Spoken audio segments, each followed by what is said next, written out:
আজকে মন্দির থেকে ঠাকুরকে প্রণাম করে বেরিয়ে হঠাৎ দেখতে পেলাম এরকম এক মহিলা চাল বাচ্ছে। এই চালগুলো নাকি খাবেন উনি মাটি থেকে।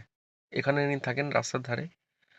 তখনই আমি দেখতে পেয়ে আমি এরকম অল্প কিছু জিনিস কিনে আমি চেষ্টা করলাম যাতে ওনাকে দেওয়া যায়।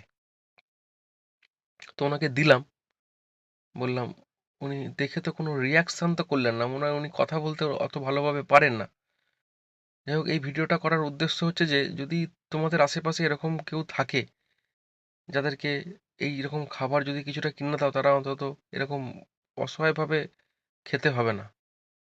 এখানে উনি থাকেন, আমি ভাবলাম যে কিছু যদি রান্না করার জায়গা না থাকে হাঁড়ি-টাড়ি কিনে দেবো, কিন্তু উনি তো কিছু কথাই বলতে পারছেন না। যাই হোক, মঙ্গল করুন ঈশ্বর ওনার। আর এটা আছে দাসপুর রামকৃষ্ণ আশ্রম, লাউদা, তার ঠিকই পাশে একদম।